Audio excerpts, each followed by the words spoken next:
Hello, and welcome to the All Things Narrative podcast, where we explore the relationships between the stories we love and the stories we live. I'm your host, Derek Hatch, and let's get started. All right, welcome everyone. Thank you so much for joining us back at the top of the month for the story of, where we dive into the story of someone's life. I'm so glad that you are here for this episode, and I just want to go ahead and take a moment to remind you that at allthingsnarrative.com, we have lots of wonderful things going on, including our first workshop that at the time of this, there are slots left for it. And so if you are in the South Florida area and are interested in participating in a 6-week workshop of how to live a meaningful story, then go to allthingsnarrative.com and sign up for that. And the early bird special is that for 6 2-hour sessions, only $100 if you prepay. So go ahead and check that out. And we hope to see you down here in South Florida for our first in-person workshop. And I'm really excited about that with the good folks at 1201, which is a wonderful nonprofit cafe and bake shop and coffee shop. Best cappuccino I've ever had in my life. Does pumpkin spice year-round the way it should be. So we are going to dive into another story. Don't forget, if you want to find out how to share a little piece of your story on this podcast, stay till the end of the episode, and I'll tell you about the collective document we're creating on this podcast. And so I am so excited for today because not only am I sitting down and interviewing someone who is just all around amazing and is a person that I just straight up, when I think of myself in 20 years, I'm like, if I can do half the things this person has done in the next 20 years of my life, I'd be pretty stoked.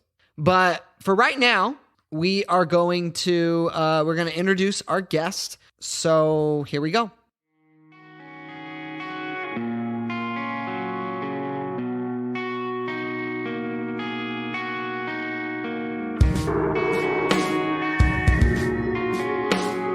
Our guest today is Kristin Pedemonti.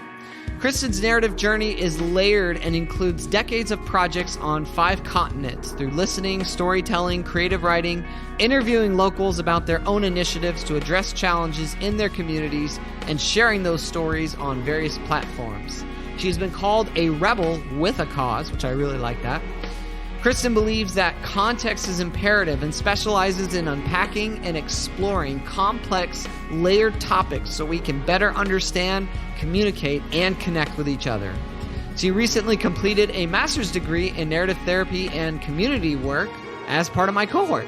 As a narrative practitioner, Kristin especially enjoys piecing together preferred stories, often through her innovation project, melding the metaphors and physical practice of the Japanese art of Kintsugi with narrative practices to deconstruct ideas around forever broken or damaged beyond repair. For 20 years, Kristin has also been a professional storyteller and is a recipient of the National Storytelling Network's International StoryBridge Award for her work connecting across cultures. She has presented and performed on 5 continents in 20 countries, her favorite being Iran. And in 2015, after a 7-year intention, Kristin infiltrated the World Bank, where she is a storytelling consultant. She assists staff to tell the human stories within their data and more deeply honor the people they serve. Kristin has also published as the author of 3 books, including A Bridge of Stories, which chronicles her De-Colonizing volunteer literacy project in Belize. Kristin is hoping one day to embark on another cross-country tour, taking her Kintsugi Narrative program across the U.S. and Canada, piecing together preferred stories. All right, ladies and gentlemen, please give it up for my guest today and my colleague, cohort, friend, and all-around wonderful person, Kristin. Thank you so much, Derek, for inviting me to be part of your show. I'm delighted to be here. And as I often say, Derek is better than a cup of coffee. If you felt like you hadn't had energy before, I hope that you feel that way now. I know I do. It's like a ray of sunshine. So. Oh, man, you're too kind. What I'm really happy about and excited about with this conversation is that our very first episode of this podcast was with Jill Friedman. And Jill was the leader of our cohort. And she's just an all-around amazing person. If you haven't heard that interview, you got to check it out. And she really erred on the side of talking about narrative therapy. And then my guest in the previous month is Kyle Arrington, who's a Hollywood screenwriter who did shows such as The Originals, House MD, Conan, different things. And so he's all about narratives in, fiction and film and TV and stuff like that. And so with all things narrative, I feel like those kind of represent the different sides of narrative that we want to embrace and connect together. And I feel like, Kristin, in your life, you've been the person that does that you are someone who embraces all things narrative, whether it comes to you being a storyteller or narrative practices. So what I would love to do is really just kind of talk about your story and how your passion for storytelling and narrative practices, how that kind of developed just from the story that you were living in your life. Wow, that is a kind of a big question and a meandering journey. Yeah. So we could start as early as we want. I had to do a refresher this morning, and this wasn't said in Kristin's bio, but Kristin's also done a TED Talk. She's a TED speaker, y'all. So your TED Talk on being a superhero, I forget the name of, what was Release Your Inner Superhero. It was called Release Your Inner Superhero, and it was about the fact that you don't have to have super strength or be able to fly, that it's this idea of what kinds of traits might you have, or what kinds of gifts might you have to give to the world. And when I say that, I mean things like being kind to people, befriending people that maybe other people are excluding. So that idea of inclusion. What was that like? Yeah. So that came from a couch surfer, and his name is escaping me. He's from India. We met in New York City. Okay. And he sent me a message and said, hey, there's this TED Talks is doing this worldwide talent search in 14 different cities around the world. And New York City is one of them. And I think you should send a video in about your work. So I sent in a serious one about my Belize project, how I sold my house and all my stuff, and how I went and I listened, and that this project grew out of, wanting to, I didn't know the word decolonize at that point, but it was like wanting to give back these stories that were banned, blah, blah. And then I sent in another fun one. And ironically, this person in their message said, don't send in that silly free hug stuff. Oh, interesting. And I thought, I am going to send in the bubbles on the subway and the free hug stuff. Bubbles. Yeah, bubbles on the subway. So I used to blow bubbles on the subway to interact with people, because on the subway, it was like nobody talked to anybody. And that was the one that was chosen.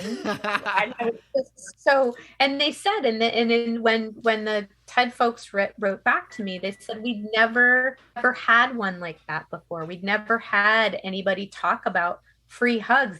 What is that? And I didn't start free hugs. I need to make that very clear. A gentleman in Australia did, named Juan Man. But anyway, I that led to doing a 5-minute talk in New York City as part of this talent search. And what they did was, the TED organization, they chose 20 to 30 speakers in 14 different cities throughout the world. Wow. And you got a 5-minute TED. And then through that, they chose, I think it was a total of 10 to then present on the main stage. I did not get that, which is fine. But that experience opened up doing a TEDx in Warsaw, Poland. They asked me, they said, wow, this free hug thing it's so different from our culture. Could you come to Warsaw? And then I ended up doing a storytelling tour in Warsaw. So I thought, okay, I'm going to Warsaw. So I contacted a storyteller that I met in Scotland and said, hey, I'm going to be coming to Warsaw. Do you have anything going on? He said, oh my gosh, the timing is perfect. I'm doing my festival. You'll be part of the festival. And so I was part of the festival in Warsaw. And so your listeners, the takeaway is, we don't know the interconnectedness that might Mm. arise from one thing we do. So allowing your mind to be open, and as I mentioned, or maybe you'll hear it later, is the idea of saying yes to different opportunities. Yeah, And I need to remind myself of that. And Derek knows this. There are times I want to also be transparent that I do talk myself out of things sometimes. And I need to sure. remind myself of the beauty that can happen when we trust ourselves and we remind ourselves of, or maybe we witness someone else who they've trusted themselves and then had this beautiful opportunity in putting their work out there in a different Yeah, way or in doing a part of their dream.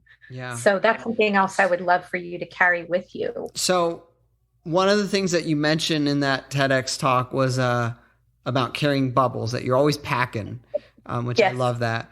And it would be traffic and you'd be blowing bubbles in traffic, Yeah. and just the joy that that brings. But there's one story that I've been dying to always ask you about. How did blowing bubbles stop a fight? Okay. Well, I was on the New York City subway and it was rush hour, so the car was pretty packed with people. And Mm-hmm.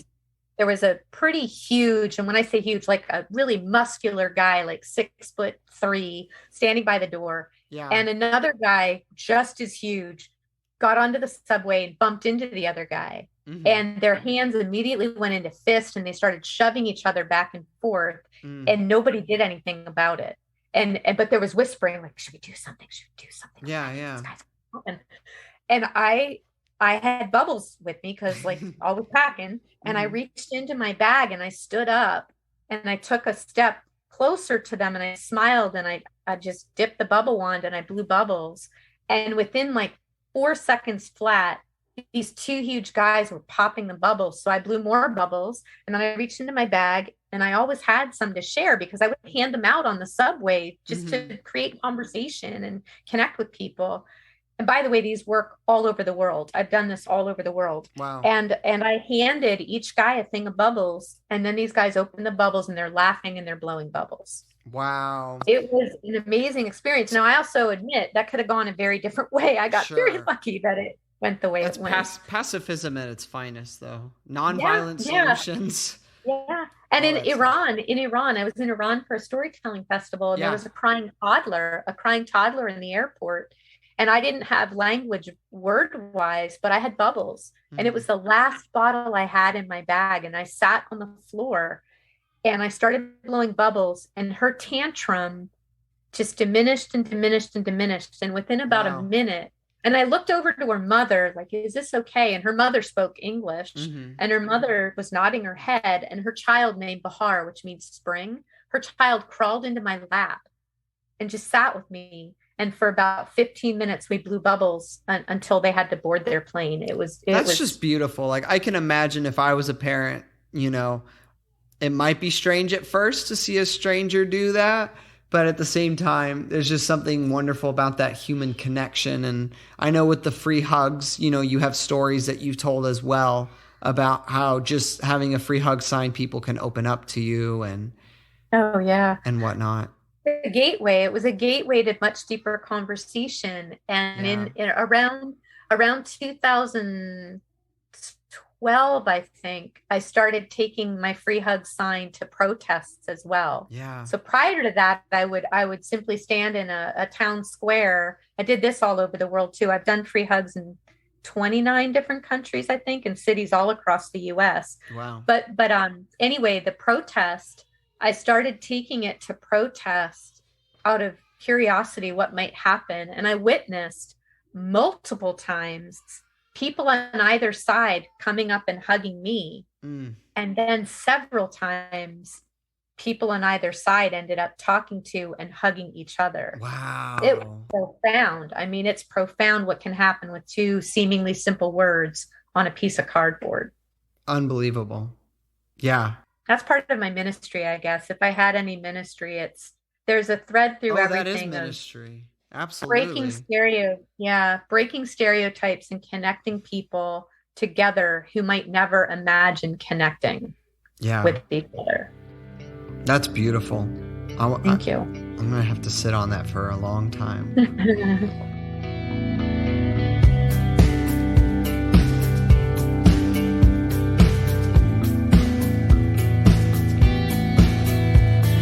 I mean, I can share a little bit about where that came from for me. Absolutely. The story, I think, why narrative practices are so dear to me is growing up, I was really, really bullied in school.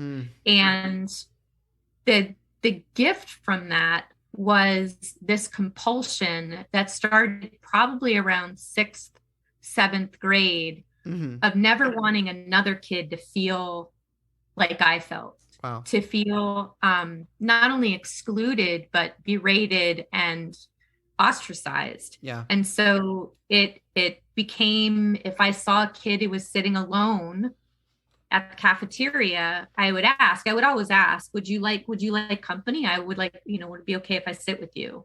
And then that translated into, as I got older, whenever I either saw someone who was being treated unkindly or with disrespect, it would be about calling it out, but hopefully in a way the other person could hear it too. Yeah. Because sometimes people aren't even aware of their behavior. A lot of times they're not. And creating spaces of inclusion. And I think that's what, as I sit and I think about it right now, I think that's part of what compelled some of the later storytelling work too, in working with populations where there were all kinds of stereotypes. Yeah. So for example, in Belize, which is a lower income country, stereotypes about, and I don't believe this, by the way, so I need to make it very clear. Like, I don't believe these stereotypes. The stereotype of somehow less than, or that they don't have the knowledge, or they don't have XYZ, where what I was noticing in going in and listening first was how much incredible wisdom people did have. And they had all kinds of ideas about how to solve problems in their communities. What often was lacking was funding for things that they wanted to do, but it certainly was not a lack of ideas. Yeah. And later I can talk about that project, because that compulsion, I will say that, I don't know, there's got to be a better word than compulsion. That drive or passion, maybe that's a better way to say it. Sure. That drive or passion to walk alongside people and maybe be that bridge to connect either resources or looking at ideas they had. And instead of saying, oh, that's a terrible idea, saying, wow, that's really fascinating. That's really interesting. Yeah. Tell me more about that idea. How could that work in your community? What might that look like? Then trying to maybe find others, bridges to potential funding or, right. And that wasn't always the case. I think sometimes it was simply listening to someone's idea and affirming that idea and showing respect for the idea rather than dismissing it out of hand. So if we can go back for a moment, when you were describing you being in 7th grade and you started to notice that there were students that were alone, inclusion was the word that you used, and you wanted to go sit next to them. And I connect a lot with this as well in my life, but walk us through this a little bit. Like, when you see someone and you go up to them and you sit next to them, like, what did that look like? What was it? Did you say anything? How did you initiate that? What was maybe some of their responses? I would say what I remember of it is being really gentle in the approach and not assuming that they wanted company, just saying, hi, I noticed you were sitting alone, and I used to sit alone and it wasn't always my choice. And I'm wondering if you might want some company. Would it be okay if I sat and ate lunch with you today? And often the response was, you'd want to sit with me? I'm like, well, yeah, sure. I'd like to sit with you. And then sometimes what happened was, in junior high, this didn't happen, but in high school, what sometimes happened was I was a theater kid then. Oh, that's good to know too. Yeah. Yeah. Theater saved my life. Theater and storytelling saved my life. And in theater, it really was. And that happened, by the way, in 8th grade. So 7th grade, for y'all out there who might be having a tough time, 7th grade was still the worst year of my life. Wow. I'm 54 now, and at age 12, because there was one young lady. This is actually an important story because it really opens up that no assumptions piece. There was a classmate, her name was Andrea, and she would convince the entire class of like 30 kids to pull pranks on me every single week. And that happened the entire year of 7th grade. And it made my life a living HE double toothpicks. Yeah. You could say it's okay. It was really awful. And anyway, later in high school, I confronted her one day and I asked her, why did she feel so compelled to be so cruel to me? What was going on in her life? And she allowed herself to be vulnerable and told me that her parents at that time were going through this really awful divorce, and parents were pitting her and her sister against each other and against each parent. And the only way that Andrea felt good about herself was to put other people down. And when she told me that, it really is, and I've carried that in my heart my whole entire life, about she was mean because she was going through really hard stuff at home. And it really opened my eyes to thinking about how many other kids were going through really hard stuff at home. Yeah. And I was too. I mean, Derek, you know, part of my story from grad school, and for your listeners, my home life. And this also deeply influences my narrative work and is one of the reasons I got into narrative work. So what's really interesting about what you just shared there is it sounds like in your high school experiences, there's both, you really were conscious of those who were alone, those who had been bullied. You mentioned that was something that was on your radar because you were bullied a lot and you didn't want anyone to experience that or feel that way. But you also had this awareness of the person who's causing the bullying, the person who's doing these things, and asking her why, and then finding out her story. And it reminds me of, you know, we did an episode on here a bit ago about people not being their problems and people being multi-storied. Is it fair to say that as early as middle school and high school, you were maybe starting to realize those things before you could even name what they were with narrative? Oh, absolutely. Absolutely. And that goes even earlier. You just brought to mind from when I was 5 until I was 12, my best friend was half Black and half white. Okay. And I never knew that. Like, I didn't see that. I only learned that later when other people were like, do you realize? And it was like, no, this is Samantha and she's my best friend. Like, I'm not sure what you're talking about. I bring it up because this idea of multi-story, I saw that really early on, is people only seeing one facet of somebody and not realizing there were all these other things going on. And maybe that's also because of my lived experience of what was happening in my own home behind closed doors. Yeah. That influenced me saying, I wonder if my dad is living these different stories. And I am more than one thing, then everybody else must be too. Yeah. And I think it was an awareness really early on. And maybe the bullying part of it somehow opened that more. Yeah. And because I was then talking to other kids too, who were pushed aside, often because I'm thinking of, there was a family from India. So where I lived in southeastern Pennsylvania was pretty homogenous for the most part. It was very white. In my school, I think we had one family that had Indian background. We had like 3 African American families. We had 3 or 4 Asian families, and then it was mostly white folk.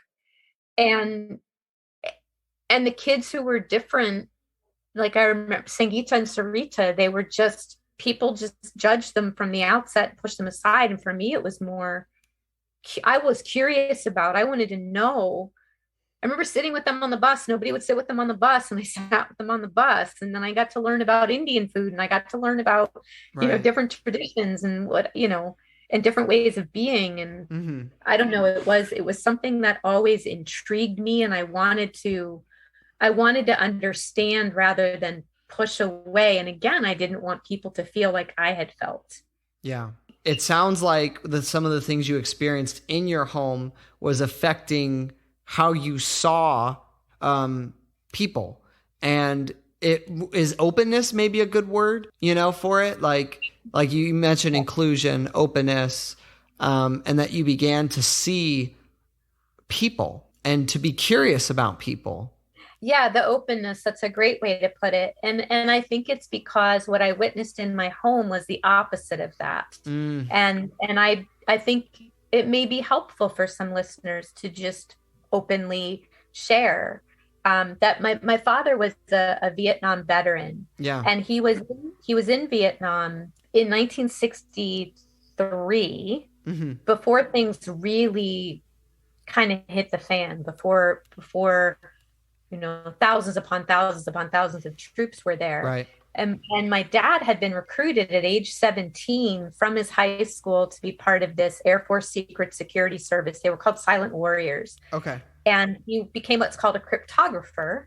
He would sit on the airplane. He was immersed in Chinese language. And this is amazing to me. At age 17, my dad, within 6 months, was fluent in Chinese. Now, this is a guy who grew up in semi-rural Pennsylvania, right? Hadn't studied another language, and all of a sudden, are you kidding? Wow, my dad was brilliant. His IQ was off the charts. I knew none of this about my dad until after his death. Actually, the work that he did there was so highly classified. It was such incredible pressure. They couldn't talk to the people they served with. When he returned to the U.S. And the Vietnam War was one where it's not a war where people were regarded with respect. There was a lot of hatred toward people who had served. And so there was that layer. And then my dad couldn't share with anything that he had witnessed. And the pressure of that, he couldn't process or share or talk about it. So talk about closed. So for my dad, that turned into multiple attempts to take his own life because those pressures were just too huge. And then as a man at that time in the 60s, 70s, 80s, we didn't talk about things like suicide or depression at that time, or anxiety. So he was living this secret and this closedness out of great fear, and witnessing that in the household, growing up with that. And I think it really instilled within me a desire to not be that, a desire to somehow be more open. And I was also the kid that everybody told their stuff to. Yeah. I was the kid that... I was the same kid. That's why we're in narrative together. Right. I was the kid that people came out to before they told anybody else. I was the kid that people told of the abuse in their house, or people told... Same here. And that's been me my whole entire life. And I think it's because that compassion, witnessing what my dad went through, and then my dad died when I was 22 as well, it changes you, it influences you. And that was a gift in growing up that way. It was also really hard. I mean, it's devastating to watch your parent live a single story of this damaged, worthless. He thought he was worthless and damaged and would never be of use. And that's horrible. What a horrible way to live. And I sometimes wonder, the way things have changed now, if my dad could teletransport through time and see that now he could share about it and receive assistance and be seen as a multi-storied person, like you said a few minutes ago. Yeah. Maybe my dad would still be here. And that danger of a single story, that's a thread that runs through all of my work, whether it's in Kenya or Ghana or Haiti or in the US, and with different populations, is for people to know that they are multi-storied, and that that the traumatic things or the really challenging things they're living through, a diagnosis, whatever that super challenging thing might be, to know that even though, yes, that certainly influences you, it doesn't need to be your entire story.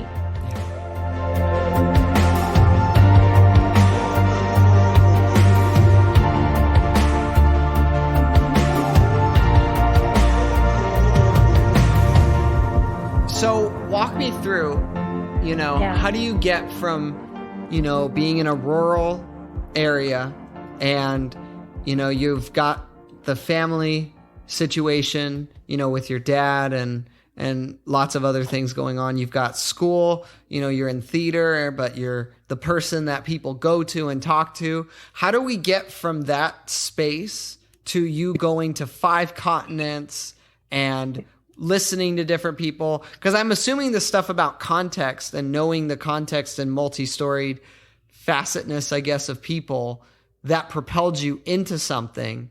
What I'm curious about is, what did those steps look like to kind of start getting you into these places, and where doors were opening for you to go on different continents, and what did that all look like? Such a great question, Derek. And it also, for people to know, it can sometimes take a long time to get to that part, and that is okay. Right. If I trace it back, and you had brought in theater, that was part of it. Okay. And in college, there was a certain kind of theater that I feel so incredibly grateful was part of my experience. And at that time, it was called Readers Theater. It doesn't really exist. It doesn't really exist anymore. So now they might call it oral interpretation, or they might call it some forms of spoken word, and the professor, and I need to say her name, Roberta Kristin. Oh, Roberta Kristin. This woman is such a dynamo. And Teresa Patrick, who now goes by Teresa Arnett. These two professors, with this readers theater or oral interpretation, it was a combination of literature, of theater, and of current events.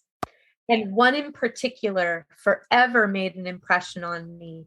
And it was Atul Fugard's Satsi. And it takes place in South Africa during apartheid. And in that performance, so this was in 1988, 1989, when apartheid, thank goodness, was starting to fall apart in South Africa through the efforts of many, many people. And we were doing this performance. I had to portray a white supremacist. It was the hardest role still that I have ever played in my entire life, because it was the polar opposite of who I hope I'm being in the world. And this work, so how does that connect to going to these other countries eventually? It planted a seed in my mind, again, about breaking stereotypes, about the multiplicity of what's underneath this surface story that we're seeing. Even the white supremacist, all of us, what's underneath that for that person? Fear, not knowing the stories of the people that she hated because she didn't know them. She was taught a certain way. And again, that idea of when we can get underneath that, what else do we see? And through theater, through putting those different characters on, those different lenses, I think it can be a really beautiful gateway for people to explore, gosh, I wonder what part of that character might mirror some of who I am that I don't want to look at. Or right? Like what can I learn from that? And also sometimes there's another part of it is, what part of that character would I like to be more like in the world? maybe that's how I want to operate. Like, this character has all this confidence. I don't feel confident. How is this character that way?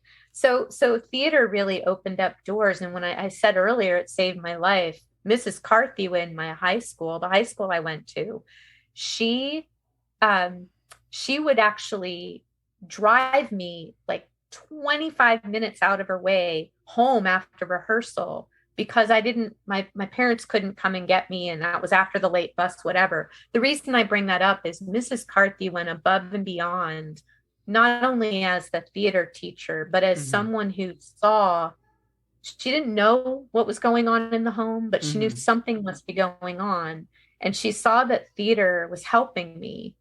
So always made sure that I could be involved. Yeah. And that's such a gift that she gave to me, and saw something in me that I didn't yet see. Yeah. And kept encouraging me in that realm. And that's something I love about narrative practices, that we trace, where did this come from, right? Where did this skill come from? Where did this story come from? Totally. These women in particular, Mrs. Carthew, Roberta Kristin, and it's funny, I always call her Mrs. Carthew. Although Mrs. Kristin told me, she's like, I'm Roberta Kristin, I'm Roberta. I said, okay. And then Teresa Arnett, they helped instill in me this idea of what else can you see in the story, and combining, with real life events. And I think that bridge, that made a bridge then to the storytelling world. In the storytelling world, I found, and the tiny 2-sentence thing is by accident. I had no idea that storytelling could be a vocation. That when I thought of storytelling, I thought of, the ancestors. Yeah. Many, hundreds of years before. And I have some Irish ancestry. I'd imagine that. Didn't realize that could actually be your job in present day. And the storytelling world became another part of the larger narrative of these bridges between different cultures. Became really enamored with folk tales, and you start diving into folk tales, and then you realize, for example, Cinderella, there's something like 1,800 versions of Cinderella. Yes. And almost every culture has that particular story. Yeah. Because it's universal. And so that began connecting more dots, and I'm pointing to my head, like in my mind, but also in my heart, of all of these connections between different cultures, and wanting to build these bridges. Because where I grew up, that influence of semi-rural Pennsylvania, I grew up in an area that was pretty homogenous. It's much more diverse now, thank goodness. I also grew up in an area, unfortunately, that was quite closed off to anything that was different. And that never fit for me. I wanted to explore what was different and learn from it, rather than, I don't know, not that it was outright disrespect that I was witnessing. I think it was more fear and closedness, rather than, oh, this might be fascinating. It was just this, don't do that, it's different. Well, I'm all about do what's different. As you're going through and you're entering into the storytelling world, is it the stories you're telling that you're bringing when you travel with you? Is it people inviting you to share these stories? Is it you going into a place and saying, hey, I'm going to listen and share? Like, how does that connection start when you go somewhere? Great question. And it's actually a combination of all of those things. Okay. So with that project in Belize, and I called it Decolonized, that was upon invitation from a Belizean who had never met a professional storyteller, and who learned I had a passion for connecting kids with books and story that way, not only the oral tradition, but print. Now, was this before the internet? No, the internet. So this was in 2005. Okay. But so is that how they found you? No. So that one I went to Belize to celebrate. In 2005, I left my full-time job. At that time, I was a children's librarian. Okay. And still in the world of story. Yeah. Yeah. However, another thread, this is super important for your listeners, for me anyway, is that utilizing story can look so different in so many different ways.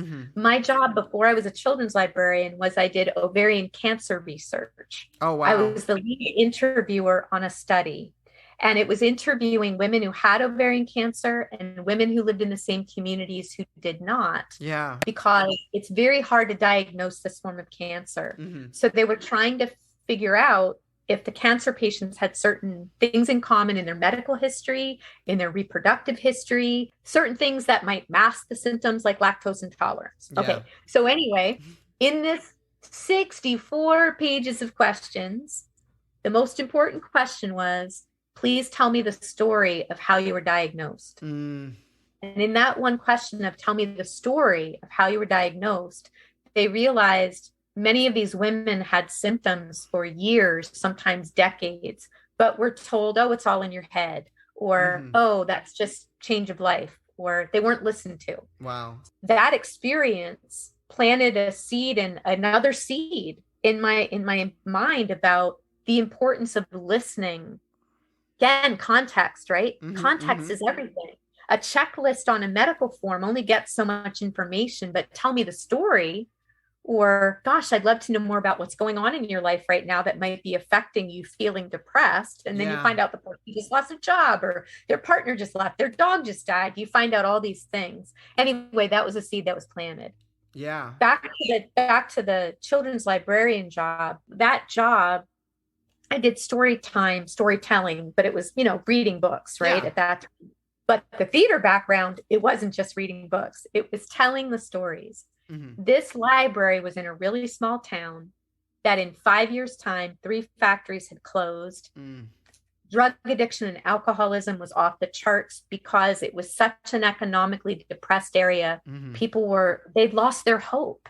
And I don't blame them. Anyway, that's where the folk tales also came in, is I wanted to bring to these children, who many of them had only traveled like 50 miles away from their homes to like go to grandma's house or auntie's house.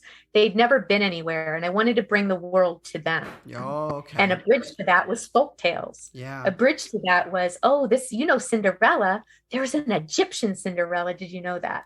So that storytelling and that bridges, this all connects together, Derek. That bridges to ending up in Belize.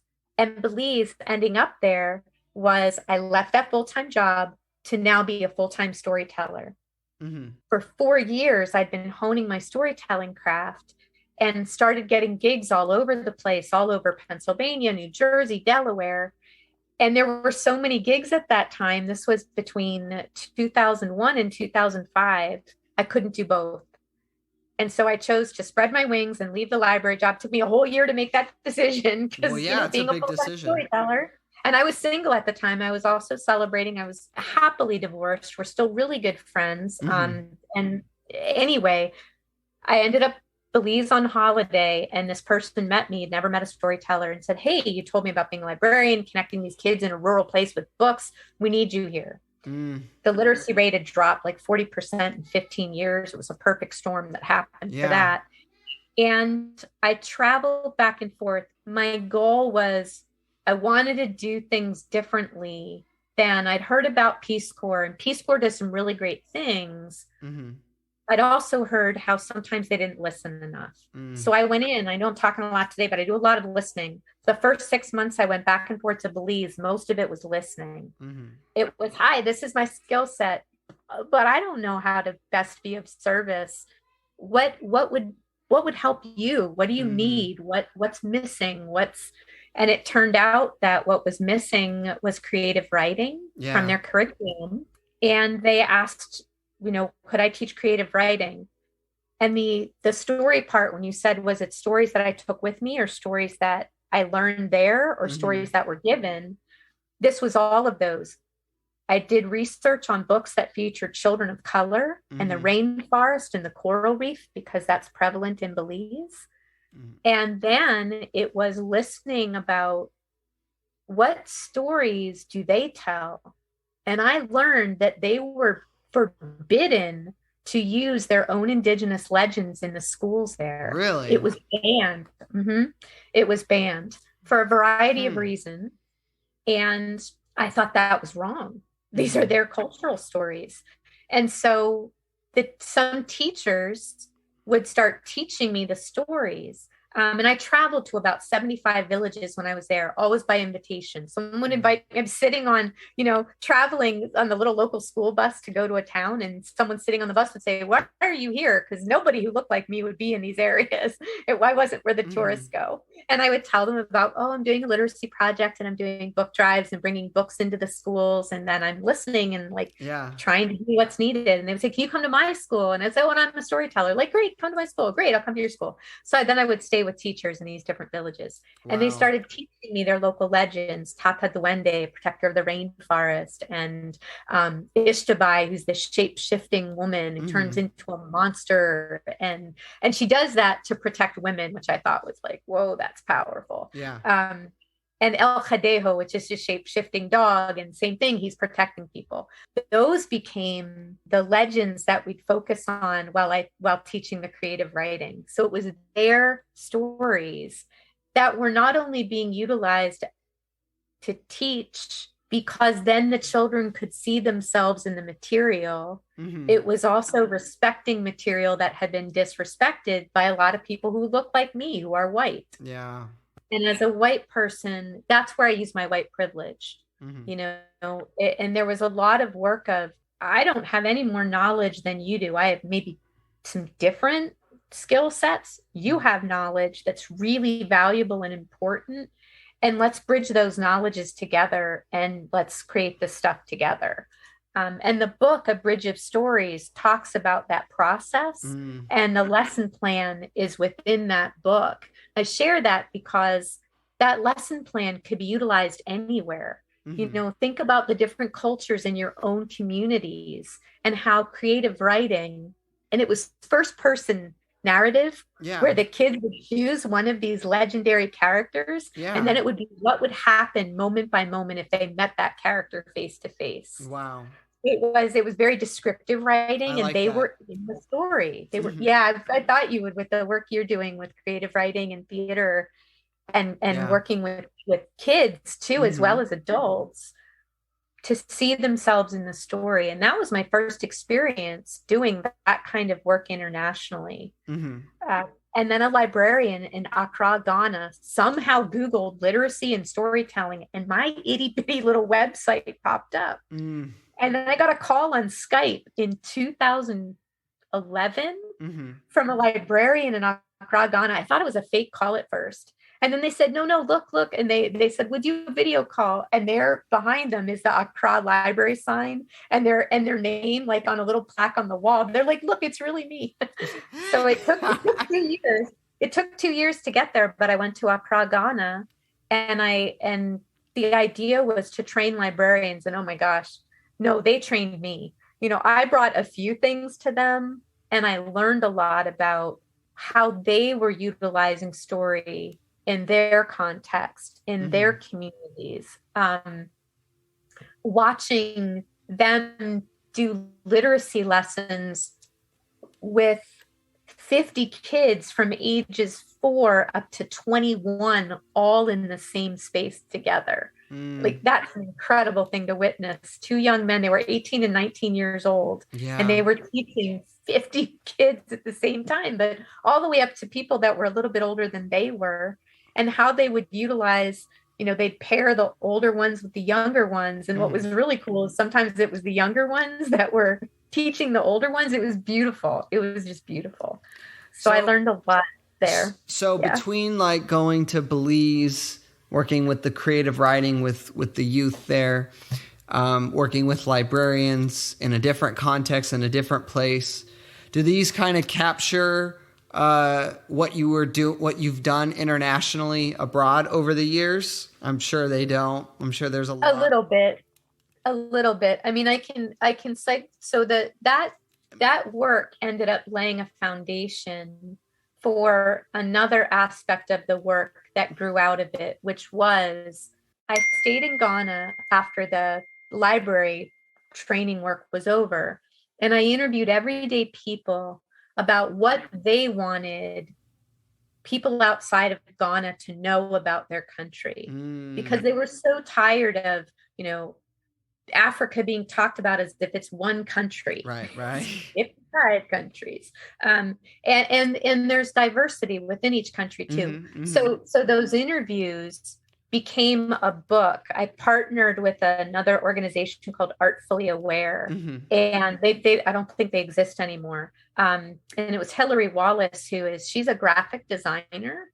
So I did all the interviews of the people and captured interviews, and then she graphically designed, and it's a paperback book called Ghana Is. And the idea is Ghana is all these different things. So talk about a multitude of stories, right? Multi-layered. Right. And in Kenya, it was a storytelling festival that took me there.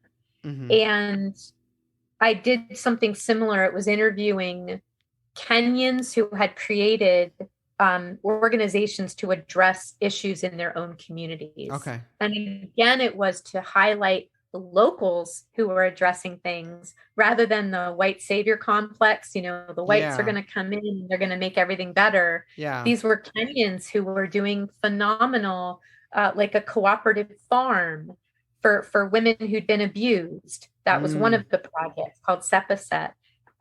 Another one, Sarakosi, and they go into, it's a clowning troupe and an acrobatic troupe that go into hospitals, children's hospitals, and provide entertainment for the children, to give them an outlet.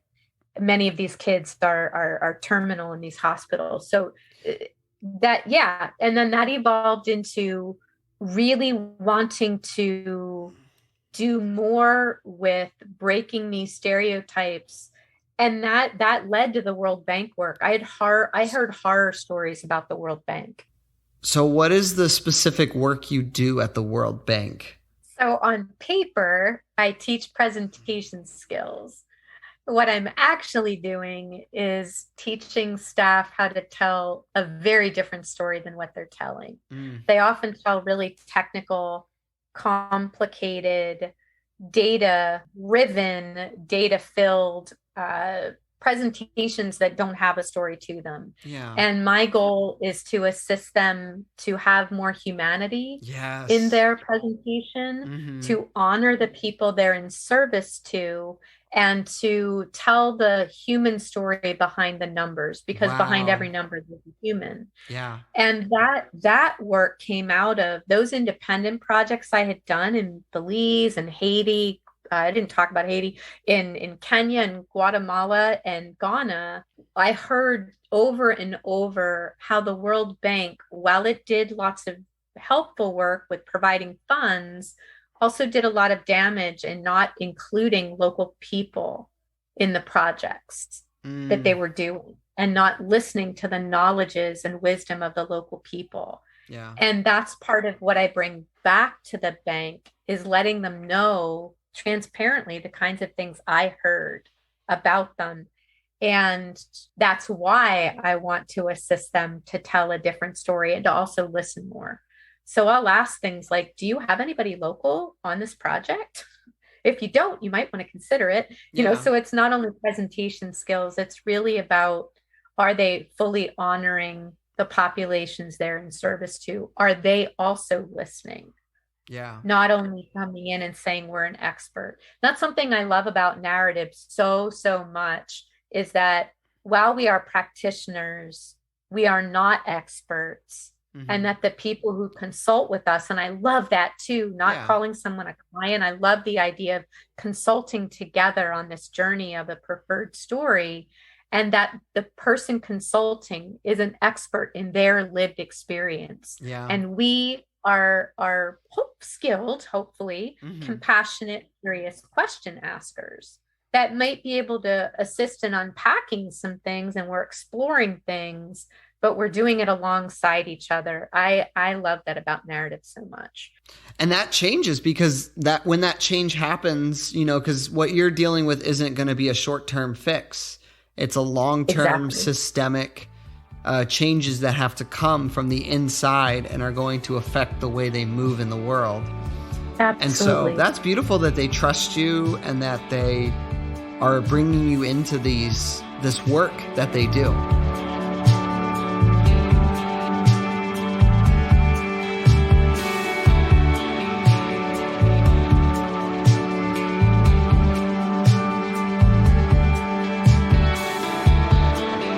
No matter how old you are, whether you think, oh, I'm too young to do this, or you think you're too old to do this, please allow that story to just drift away and ask yourself, what's influencing that story? And what are some other stories that are out there where age actually doesn't need to be a barrier? Yeah. And the reason I share that is when I was 41, I moved to New York City because it's a place I'd wanted to live. And that opportunity came about from a footnote in a book called Vagabonding. And the footnote was about couch surfing. And an organization, not just couch surfing. Many people do that informally. Hey, that's awesome. But this was an organization that was started that matched hosts with travelers. And for New York City, I'd already liked going there because of theater, but couch surfing, joining that website at that time, and then asking hosts if they'd like to host me. Hey, I'm a storyteller, and these are the kinds of things I do. And people are like, a storyteller? Ooh, that sounds interesting.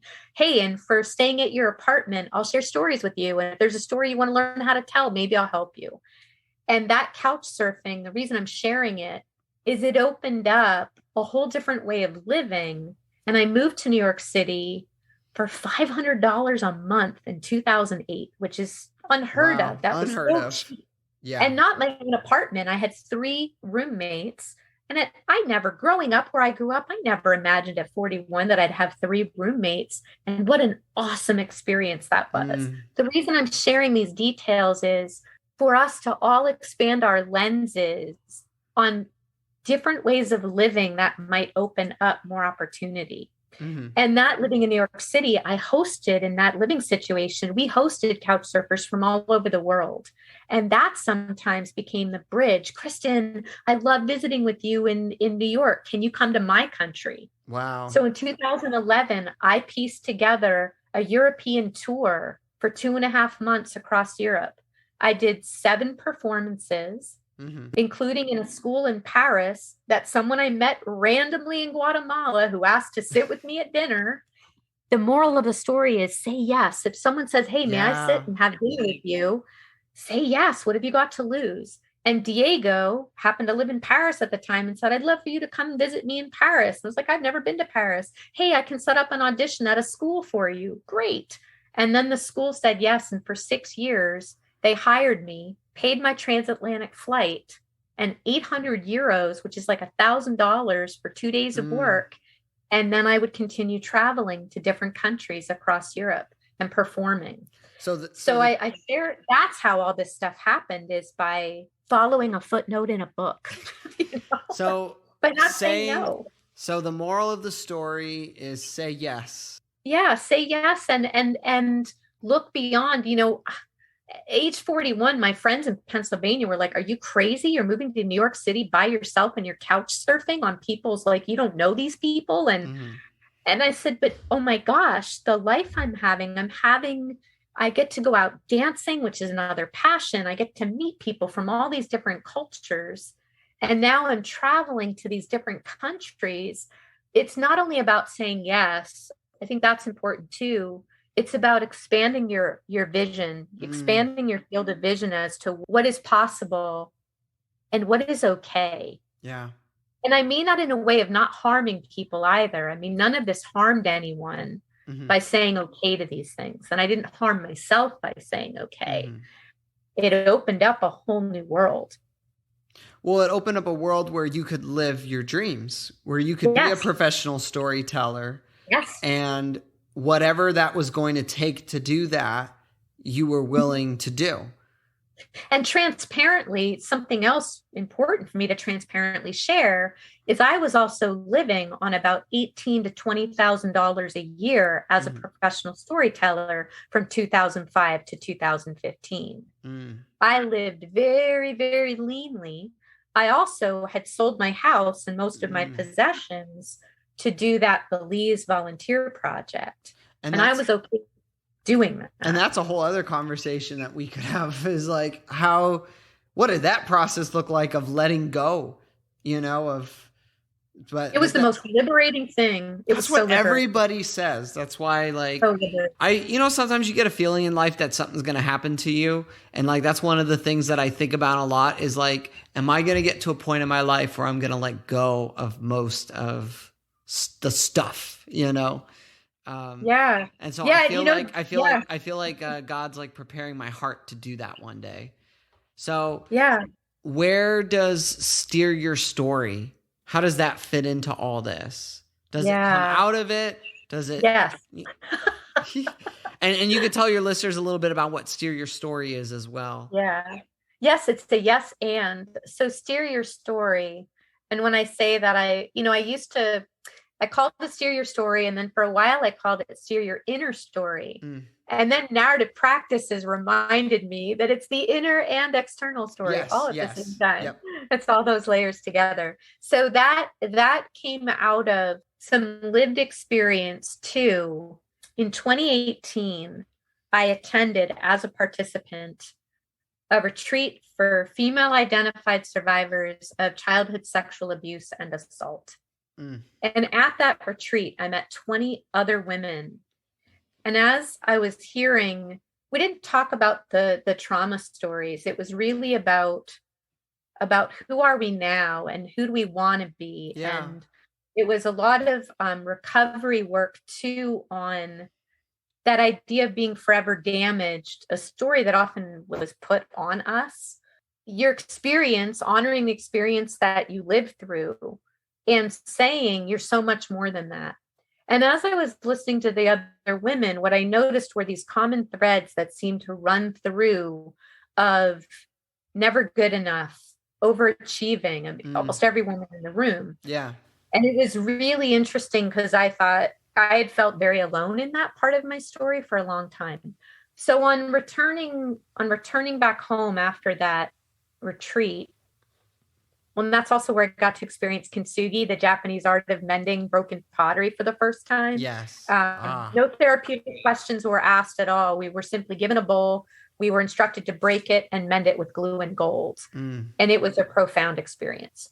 So I returned home from that experience, and I had already had a program called We Become the Stories We Tell. And that had evolved out of working for the World Bank, living in Washington, D.C., and witnessing all these social justice groups wanting to do really important, needed work. But I was watching as the social justice folks were doing to others exactly what they did not want done to them. And when I say that, I mean being stereotyped. Yeah, being stereotyped or being pigeonholed as being misconstrued, being seen only for one aspect of who they were. Wow. But they were doing the same thing to other people, as if all folks who voted a certain way were somehow terrible people. No, these are people who are nuanced and have so many layers to who they are. Please don't make a stereotype. You don't want that done to you. Right. So Steer Your Story grew out of this. We Become the Stories We Tell. We Become the Stories We Tell was all about being mindful. What story are you telling? Are you perpetuating a stereotype? You don't want to be stereotyped, but are you doing that very same thing and being mindful? Steer Your Story was about what are the layers that influence how we see ourselves, others, and the world around us. Yeah. And it was a series of prompting questions, narrative, before I knew what narrative therapy was, about, where did the story come from and what influences this story, and talking about family of origin and the messages we hear growing up and how that really affects how we see ourselves, and then gender norms, and then what society tells us. Yeah. So it was about exploring those and deconstructing those. And now it's grown, it's evolved with narrative practices that really look at even more layers. And that means that we can deconstruct those, and what's the preferred story, what's the hoped for story. So in Steer Your Story, it's one-on-one work and group work. And I did have an online course, but I really need to revamp it and add more narrative to it. Sure. I did a tour in 2019 across the US and Canada, Mm-hmm. working with survivors of abuse, of trafficking, of incarceration, of war. I worked with several groups of veterans in exploring what was that single story, ideas of the single stories that perhaps were placed on them. And then as we start looking at these layers, what other parts of their story? Mm. So things like more than one descriptor. Yeah. And things like there were prompts like, if your best friend were to describe you to me, Mm-hmm. how might they describe you? Yeah. Which was often completely different than a person described themselves. Right. And it was a beautiful, really a beautiful experience to witness as some of the layers started getting peeled back. It was like a gateway Mm-hmm. to their preferred story. And I'm so grateful that I got to do that tour. Well, it sounds like, you get to that point with Steer Your Story, you do that tour, COVID happens and it rocks everyone's world. But then you got this time where you slowed down a little bit, but in the slowing down, you were able to dive deeper into narrative practices. And that's how you got in the master's program. And that's how we ultimately met. It is. It is. Yeah. Amen. For narrative practices found me actually while I was on tour. Wow. And in southern Alberta, went to a healing arts festival. I was talking to a friend about Steer Your Story. I had my little business cards. They have a little steering wheel on them and Steer Your Story. Yeah. And we were joking. They're like thicker cardboards. We were joking. They're like mini Frisbees. We were tossing it back and forth. Anyway, a woman came up and she said, I'm sorry, I didn't mean to eavesdrop, but I heard a bit about what you're talking about. It sounds like narrative therapy. And I said, what's that? And then she started telling me about narrative therapy, and she was doing the master's at University of Melbourne. Oh, look at that. Told me, wow. I know. So again, listeners, if there's anything else you take away from today, talk to strangers, really, honest to Pete. And I say that because I can't tell you how many conversations I've had on airplanes and in buses, on just standing on the street corner at the grocery store. And then all of a sudden the moment happens, and then, saying yes to things, saying yes to potential opportunities, or getting to know somebody some more. Oh my gosh, you just don't know what doors going to open. I know. I'm very inspired by that with everything you're saying here. So as we're starting to get ready to close, Kristin, we at All Things Narrative, we're trying to discover what it means to live a meaningful story. With the work that you're doing now with Kintsugi, I was wondering if you could maybe talk a little bit about what that work is. And I know this was your innovation project in the Masters, but this is work you're diving deeper into and pushing forward to do more as well. But what I'm curious about is not just what Kintsugi is, but how does Kintsugi help a person to live a more meaningful story? Oh, thank you for that question. So in a nutshell, I will say what it is because some listeners might not be familiar with it. Yep. So Kintsugi is ancient Japanese art of mending broken pottery with traditionally lacquer and gold. Now we'll use often glue and some precious metal, or even like a powdered embossing powder that's in a precious metal color.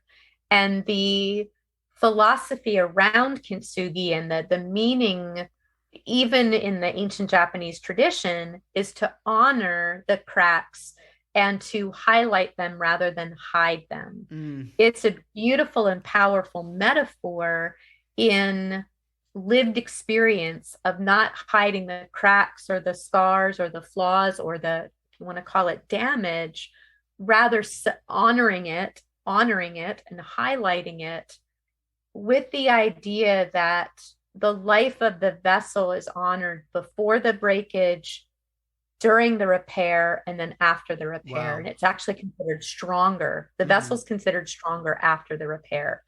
So in the work, it's worked across many different types of challenges and problems, which has been beautiful to witness.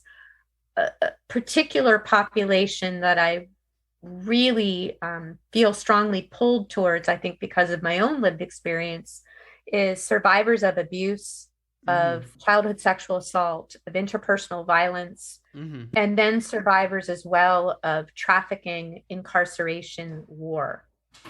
And the process of Kintsugi, we explore the metaphors of broken and of the glue that helps us mend, what the gold might illuminate, what we see in the pieces.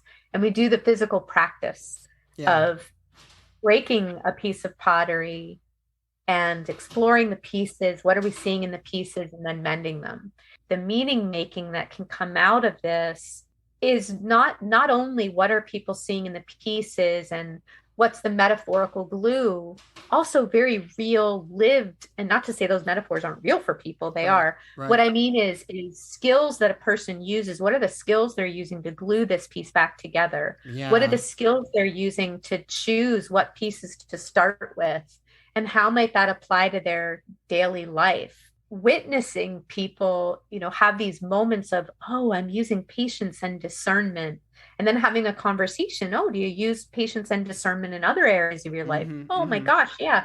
I use it in the foster care work I do, in the social work I do, or I use it as a teacher. So being able to thicken in narrative, we would say thicken these threads of these skills the person has and their abilities that they have that maybe they hadn't fully realized before. Maybe those were overshadowed by a problem-saturated story, or this view of them as, they've carried a view. So many of the people I work with have carried a view of forever damaged or damaged beyond repair. And when there's this moment of exploring broken and whose story is that? Oh, maybe that's not my story. Yeah. So the work is expanding. I've worked with female survivors of childhood sexual assault. I've worked with survivors of violence. I've worked with people with relationship with addiction and the story that goes along with an addiction story. I've worked with people having challenges in their relationship. It's been beautiful to do Kintsugi with couples, couples who may be stuck in a problem story, and then they do Kintsugi together. And what's their hope for story in their relationship? And as they're helping each other put those pieces together, there's so much that comes out of that experience, and working with groups and being able to do the work together. So the expansion of it, I'm hoping to be able to do another face-to-face tour. That'll happen eventually. I don't know the time frame, and that's okay. I'm working on doing 3-day retreats where we do a deep dive into the metaphors and creative writing and doing the physical process. Those will be in person, and I'm hoping the first one will be in June, and then in the fall and ongoing. And I'm writing a book about the process too, a workbook to go along with the process. So thanks for asking about that. And it's such a passion of mine. And it's glorious to witness people have a preferred story, and it's through this art process. And then they've got the tangible bowl or vessel they can keep that up nearby and keep the story going. So there's this discourse, of broken, and helping people to recognize those things in our lives that are problems, but not allowing them to define us, because we can be whole again. Yes. And whole in a preferred way. Yeah. If you want to learn more about Kintsugi and the work Kristin is doing, you can go to either steeryourstory.com or kristinpedemonti.com. And Kristin, as we're wrapping up, it might be awesome for you to, if you haven't heard about it, is that we're actually doing a collective document here on this podcast. So we are right now, we've been doing this since beginning of April, and we're taking submissions right now for people to send in recordings of themselves talking about what sustains you through hard times, what keeps you going. So it could be values, it could be beliefs, it could be people, specific stories, could be all kinds of things. I'd like to encourage you all, if you want to be a part of sharing that. This podcast is heard around the world, so being able to share a little piece of your story with somebody, feel free to send that submission to Derek H at allthingsnarrative.com. That's DERRICK, H for Hatch, at allthingsnarrative.com. Or if you just look in the show notes, I'll have that email in there as well. And so this is just an exciting opportunity to get to be a storyteller yourself. So, Kristin, thank you so much for being on the podcast, for being in All Things Narrative. You're welcome on any time. And any last thoughts before we go? Just thank you so much. And for the listeners, again, to know that whatever age you are and wherever you are on the journey, to allow that to be okay and to continue having hope and continue pursuing what it is you want your life to look like. Yeah. And Derek, thank you so much. What a pleasure being interviewed by you. Thank you so much for the opportunity. And thank you, Kristin. And thank you all out there for listening and checking this out. We'll be back next week for an episode on identity and the stories that shape our identities. So until then, this is your friendly narrative practitioner, Derek, signing off. Thank you so much and take care.